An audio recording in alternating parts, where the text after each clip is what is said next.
بسم الله الرحمن الرحيم.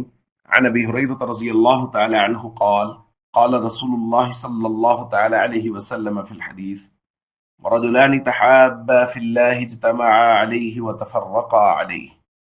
رواہ البخاری۔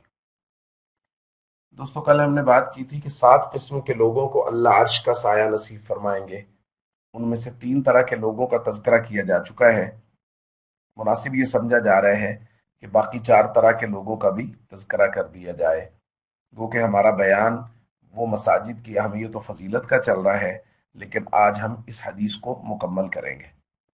چوتھے نمبر پہ حضور نے فرمایا وہ 2 لوگ جو اللہ کی محبت میں جمع ہوتے ہیں، اللہ کی محبت میں الگ ہوتے ہیں، ان کا مقصد ایک دوسرے سے ملنے کا، ملاقات کا، وہ سوائے اللہ کی محبت اور رضا کے اور کوئی نہیں ہوتا۔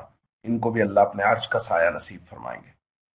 پانچویں نمبر پہ فرمایا وَرَجُلٌ طَلَبَتْهُ امْرَأَةٌ ذَاتُ مَنصَبٍ وَجَمَالٍ، اور وہ آدمی جسے باعزت اور حسین عورت اپنی طرف برائی کی دعوت دے اور یہ کہہ دے انی اخاف اللہ، مجھے اللہ کا ڈر اور خوف ہے، اور یہ برائی سے باز رہے، اللہ اسے بھی عرش کا سایہ نصیب فرمائیں گے۔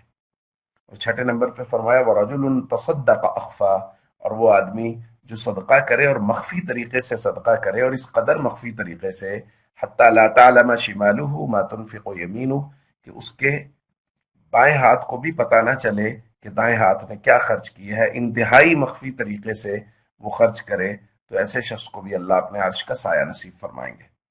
اور ساتویں نمبر پہ فرمایا وَرَجُلٌ ذَكَرَ اللَّهَ خَالِيًا، اور وہ آدمی جو اکیلے میں بیٹھ کے اللہ کا ذکر کرے اور بے ساختہ ففاضت عیناہ، اور بے ساختہ اس کی آنکھوں سے آنسو جاری ہو جائے اللہ کی محبت میں، تو حضور نے فرمایا اس شخص کو بھی اللہ اپنے عرش کا سایہ نصیب فرمائیں گے۔